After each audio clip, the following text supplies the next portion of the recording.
अस्सलाम वालेकुम दोस्तों, जैसा कि आप जानते हैं मैं परवेज़ वारसी दिल्ली वेलकम आप लोगों के दरमियान आया हूं आज।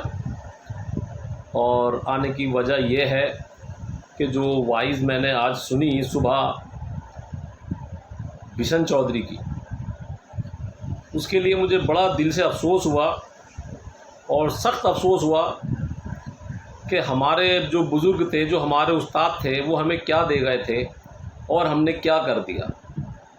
आज मुझे अपने पुराने सब उस्ताद, जो बड़े बुज़ुर्ग उस्ताद थे, वो याद आते हैं और समझ में नहीं आती कि वो कैसी उनकी मोहब्बत थी और क्या लोगों ने आज कर दिया है।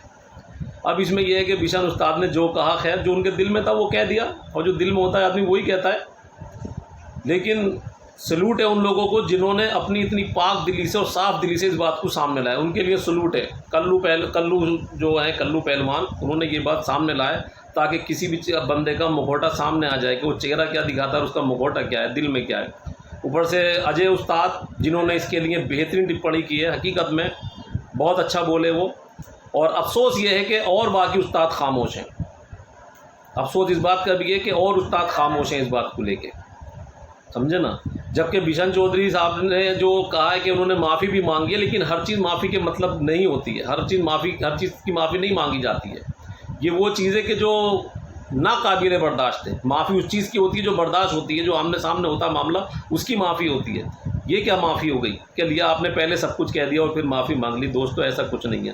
तो मैं तो इतना ही कहूँगा कि हिंदुस्तान के, दिल्ली के सारे उस्तादों को इस विषय में बोलना चाहिए और ऐसा कर देना चाहिए कि दोबारा बिशन उस्ताद कबूतरबाजी की दुनिया में दिखाई ना दे कि थे कहाँ पर, बिशन था कौन, समझे ना।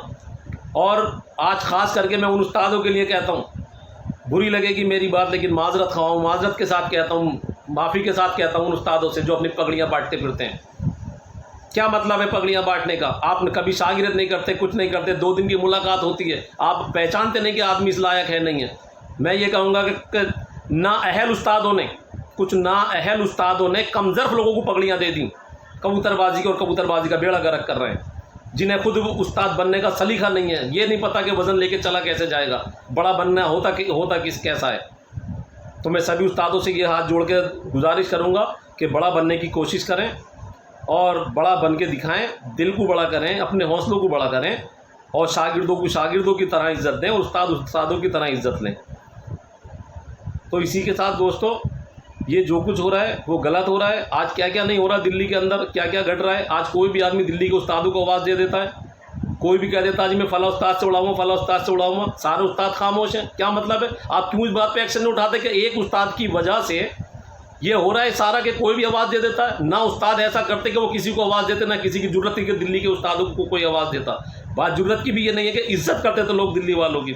हमने बचपन से अपने यूपी में शौक़ करा, ख़ानदानी शौकीन है, हमको ऐसे वैसे शौकीन नहीं है। हमने हमेशा अपने बड़े बूढ़ों से यही सुना कि नहीं, दिल्ली के खिलाड़ी बड़े खिलाड़ी हैं, दिल्ली के खिलाड़ी बड़े खिलाड़ी हैं, उनकी इज़्ज़त करना सीखा हमने। हमेशा हमारे उस्तादों ने, दिल्ली में बड़ों ने हमेशा ये सिखाया कि उस्तादों की इज़्ज़त की जाए। आज उस्तादों की क्या इज़्ज़त हो रही है और ना उस्ताद इस बात के लिए अहल कर रहे हैं कि हमें उस इज़्ज़त के साथ जीना चाहिए।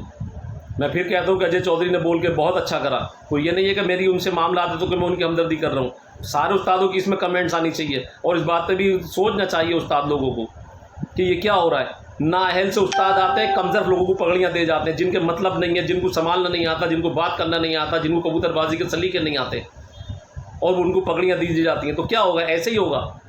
मेरी सभी उस्तादों से, वो उस्ताद जो बाहर के लोग हैं और जो दिल्ली में पगड़ियाँ देते हैं, उनसे सभी से हाथ जोड़ के ये गुजारिश है कि कम से कम आदमी को पहचान लो, पहले उसके साथ रहो कुछ दिन, समझ तो लो कि वो आपकी पगड़ी के लायक है या नहीं है। ऐसे लोगों को पगड़ियाँ दी जाएँ जो वज़न संभाल सकें। हर आदमी नहीं संभाल सकता। बड़ी प्यारी मिसाल है हमारे हिंदुस्तान की, गधे पे किताबें लादने से वो टीचर नहीं बन जाता। लोग गधे पे किताबें लाद देते हैं और सामने वाले उसको टीचर समझ लेते हैं।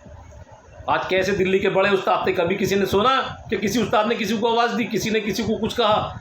आज हिंदू मुसलमान ये वो सब क्या क्या हो रहा है भाइयों। खुदारा समझो उस्ताद लोगों, कबूतरबाजी है, ये बेहतरीन शौक़ है। हमारे पुरखों ने बेहतरीन शौक़ दिया है हमें, भाईचारे का शौक़ दिया है, यहाँ तक पहुँचाया है। इसको संभाल के रखो दोस्तों। और ऐसे किसी भी आदमी का, जो आदमी भी कबूतरबाजी के अंदर धर्म, जात, बिरादरी वगैरह वगैरह लेकर आए, हकीकत में बहिष्कार मत करो, बल्कि उसको कट कर दो बिल्कुल। वो शोर मचाता रहे मैं कबूतर उड़ाऊंगा, कोई कबूतर मत उड़ाओ।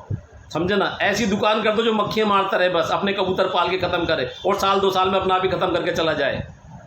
ऐसा शौक़ करो। मेरी बात बुरी लगेगी आप लोगों को थोड़ी सारी, मैं सख्त बोल रहा हूँ, लेकिन हकीकत में तकलीफ़ बहुत हुई है आज। तो दोस्तों इसी के साथ आप लोग समझ जाओ, मेरे उस्ताद खलीफाओं सब मेरे सर के ताज हो, बड़े हो, इस बात को समझो, ये आगे ना हो, ऐसा कुछ ना हो। और उन लोगों को ही उस्ताद बनाओ जो उस्ताद बनने के लायक हैं, जो उस्तादी का वज़न संभाल सकते हैं, इसकी पदवी संभाल सकते हैं। उन्हीं लोगों को दोस्तों इस लायक बनाओ, उन्हीं लोगों को उस्ताद बनाओ। और शागिर्दों से भी मेरी यही गुजारिश है कि उस्ताद बनाने से पहले ये देख लो कि कौन किस लायक है। खाली कबूतरबाजी मेरे दोस्तों सब कुछ नहीं है, इंसानियत बड़ी चीज़ है।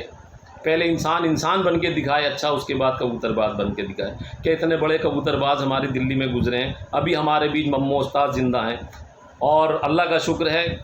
और मैं अच्छे उस्तादों में से कभी उन्होंने कभी किसी को आवाज़ नहीं दी, कभी किसी को तंज नहीं कसा। कबूतरबाजी के इख्तलाफ रहते हैं, वो तो रहते ही हैं, हर आदमी के इख्तलाफ रहते हैं। और इसी के साथ एक बात याद आ गई दोस्तों, मम्मू उस्ताद के गले में परेशानी है। मैं सभी लोगों से जो भी ये वीडियो देख रहे हैं, जो मुसलमान हैं, उनसे कहूँगा कि उनके लिए दुआ करें कि अल्लाह उनकी शिफा दे, उनकी परेशानी दूर करे।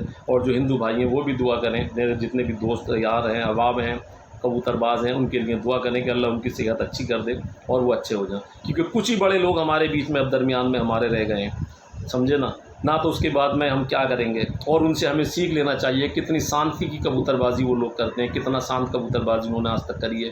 कभी किसी को कुछ नहीं कहा, हमेशा जिसको दिया प्यार दिया, जिससे भी करा मामले की बात करी। आज कहाँ तक कबूतरबाजी चली गई है दोस्तों। तो सोचो। और सभी उस्तादों से मैं कहूँगा कि इस बात के लिए सभी उस्ताद अपनी अपनी एक वॉइस डालें। वॉइस नहीं डाल सकते तो लिख के डालें।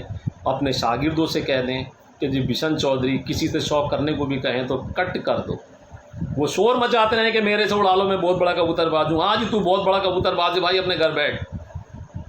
तो सभी उस्तादों से मेरी गुजारिश है कि सब ख़त्म कर दिया जाए। ऐसे आदमी को तभी पता लगेगी, ताकि कोई भी दूसरा आदमी कल को, कोई मुसलमान हिंदू गर्दी करने की कोशिश न करे, कोई हिंदू मुसलमान गर्दी करने की कोशिश न करे। दोस्तों हमारा भाईचारा है, ये बना रहे, जो हमें उस्तादों से हमारे मिला है वो बना रहे।